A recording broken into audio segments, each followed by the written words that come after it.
Good morning, everyone. Welcome to last Friday's top lesson being recorded today and posted for those who weren't able to attend our meeting. We talked about stereotypes. We were exploring different types of stereotypes, how they make us feel, and kind of how the world puts out those stereotypes for us. And we process that as a group. And I hope that even from a distance and as we meet virtually or on your own while you're watching, that you continue to find TOP as a safe space to explore subjects like social media and stereotypes and things that can sometimes be a little sensitive, but it's a place where we can have really interesting and informative discussions. I know we had a great group on Friday talk about a lot of different things, so I wanted to share with you a little bit about what we discussed. So when I say the word stereotype, when you hear that word, what does it make you think of? And how would you define stereotype in your own words? So you might think about it your own way or have defined it your own way. According to the book here, it says a stereotype is a set of beliefs about the characteristics and behaviors of members of certain groups. So I don't know, like, why do you think stereotypes even exist? And is it possible that a stereotype is true? Or could it be partly true of part of a group? And is it possible that it might be true for people who aren't in that group? Stereotypes have been used in past or even in present to judge groups of people unfairly and often can lead to negative consequences.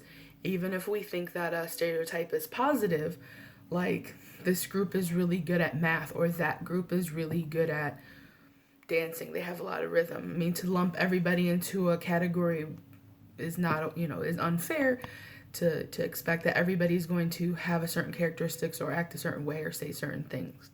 So even if we perceive a stereotype as positive, not everybody might think that, and that's fair and valid. So I asked the group, what are some stereotypes that they've heard of? How does it make them feel to hear those stereotypes said out loud? What do you think? What do you think you would feel if those stereotypes were about yourself? Like if someone said it and it was about you, and how could it affect someone else if they were to hear that stereotype or be lumped into it?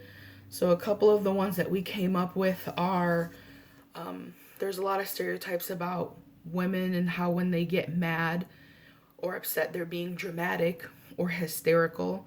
And there's even like an even finer point in there that sometimes when women of color get angry, they get labeled as like an angry black woman or angry Latina woman or whatever, and then their anger or their feelings get associated with who they are.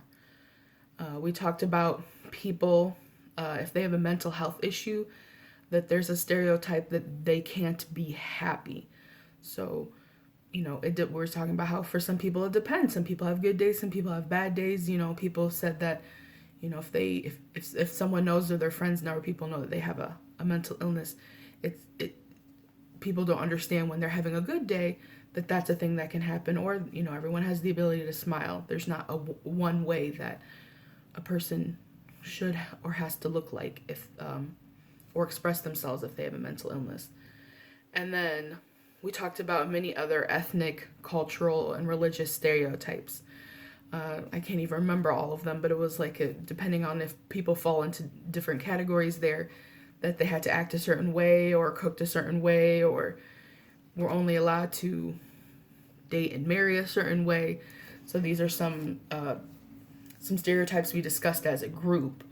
And then we talked about how it made us feel when we would hear those if we associate with the groups that were mentioned.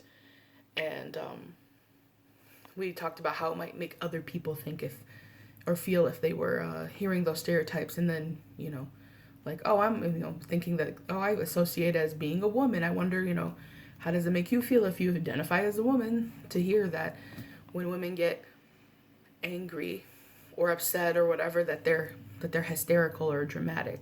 How does that make you feel, for example? Or if you've ever heard of a certain particular stereotype because of your culture, religion, background, how does it make you feel when you hear those stereotypes? And how do you think that affects other groups? So what I got here for us is a list of statements, and then we decided if we agree or disagree with the statement, and there's some follow-up questions, of course. The first being, it says that stereotypes are taught. We learn them from others. So do you think that's true or not true that stereotypes are taught and that we learn them from others? I think the majority of our group on Friday agreed that those things are taught and that we learn them from people around us, friends, family, peers, and then a lot of times we hear and see things because of media. So all the forms of media put out stories, and sometimes depending on how things are said or spun, it can be perceived a certain way, and that might be where we get certain ideas about groups, and we call those stereotypes. Children are exposed to gender stereotypes at an early age. I asked if we agree or disagree that children are exposed to gender stereotypes at an early age. And again, I think the majority of the group agreed with that statement. I asked for examples, and they said, that girls wear pink and boys wear blue, and girls usually get to play with dolls, and it's discouraged if boys want to do that, and boys get like little trucks and playing in the dirt and all that kinds of stuff. And we went on and on about examples, but I asked, how do you think those gender stereotypes affect young kids? And some examples that were given were, this misconception that if boys have emotions, if they cry, if they get upset, that they're weak, or the idea that it's better to be either a stay-at-home mom or to be a working mom, and then there's this divide put in between women who do one or the other, when really we know that whatever a person chooses to do is like their choice, and it's a valuable part of life either way they choose. We next talked about, the statement was, stereotypes are not a very big deal. It says that it's easy to just shake them off when you feel stereotyped. So I asked the group, are stereotypes just not a very big deal and we can just shake them off? And the group said it depended on what the stereotype was. If it was something that didn't seem very significant or like it affected them very much, they said maybe perhaps they could shake it off. But depending on who made the stereotype and what it was, it can be harder to shake it off, and it can be harder to bounce back from it, because sometimes depending on who says it and what they say, it can be very hurtful to hear these things, especially depending on who it's coming from.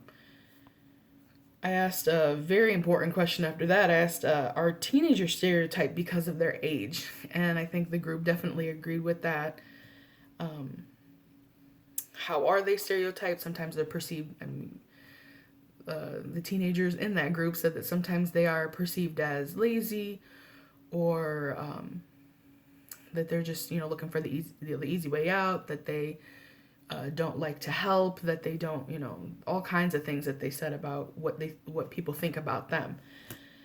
And we asked, what would you want to say to people who stereotype teenagers?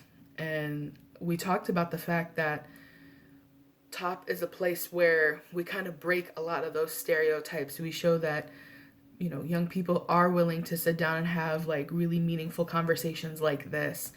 And that, a lot of teenagers are working really hard to, get their academic goals achieved, and maybe working a job, helping out at home, like dealing with a lot of real world problems. So they're not, they're not without motivation and drive and achievement and worth. So that was a super cool conversation we had. And then we talked, and I don't even know if we got to this part, but do you think other groups are stereotyped, and who and how? Sometimes, this is an example, sometimes I think people think that I'm supposed to know everything about technology because I'm in the millennial age group. So I was a young kid when technology got introduced, and then like that's all I've known ever since. But a lot of you know, and I've told you outright, that technology is not my thing. So that might be a stereotype, that maybe people older than me or older than you are not as great at technology. maybe I live up to that, that stereotype, but I'm sure there's people my age, people older than me, who have mastered it more than I have. So I'm sure a lot of groups get stereotyped, age groups, for many different reasons, and not fairly so.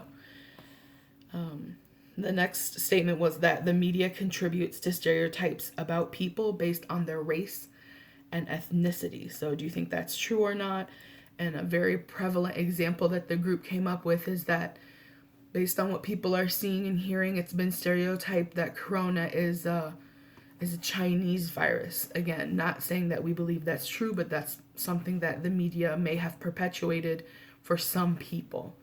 And then, there are folks out there who don't understand that not every Asian looking person is Chinese. So there's that mix up, that not everyone Asian is all Chinese, and not everybody who is Chinese is coming straight from China, and not everybody from China has corona, and this is a whole spiral of stereotypes and false information. So to say that anything about being Asian or Chinese and corona is an unfair and inaccurate statement just to put out there. And unfortunately, that might be something that maybe accidentally has been put out by the media, but it has happened, according to our discussion. And lastly, we talked about, the last statement was, is it possible to break down stereotypes? And I don't know if we had a perfect answer or a solid answer by the end of that conversation, but I think what we did agree on is that talking about it helps. So if you see someone perpetuating a stereotype and you're able to speak on it, sometimes that helps. I think even just in our conversation on Friday, we talked about a few stereotypes, and we learned a little bit from each other about stereotypes we've heard and that groups that we identify in have been associated with. So it helps to kind of break those down and give information so that people can stop saying those things and maybe understand better and not say the stereotypes, so that more people will not hear them as well and continue the cycle of this misinformation. But anyways, so we did have a lot of conversation about did anyone have personal experience with stereotypes, that kind of thing. I won't necessarily share what we talked about, but if you ever wanting to have a conversation about that, if you want to bring it to the next top meeting or whatnot, or if you have someone you want to talk to about this, it's a great eye-opener to hear if anybody has experienced stereotypes, how they handled it, and if you had a message that you could put out to everyone about stereotypes that have to do with your identity, what would that be? What would be the blanket statement you wish people would know that, this isn't true about me or about all people? And I wonder, how is it that we can get those messages out there? That's something we want to continue to work on so that we can break that cycle of misinformation and the stereotypes. So again, I thank you for joining us. Recognize that I should have said this in the beginning. When we talked about stereotypes in our group, did not mean that we believe in any of them. We just talked about them because we've heard about them. And I hope that you continue to find this a place where you can talk about those kinds of things and these topics, and ones that are a little bit, sensitive or hot button. But if we don't talk about them, nothing ever changes, and nobody learns anything. So join us on Friday if you can for our next meeting. If you ever need anything, you know where to reach me. I hope you are well, and I hope to talk to you soon. Bye.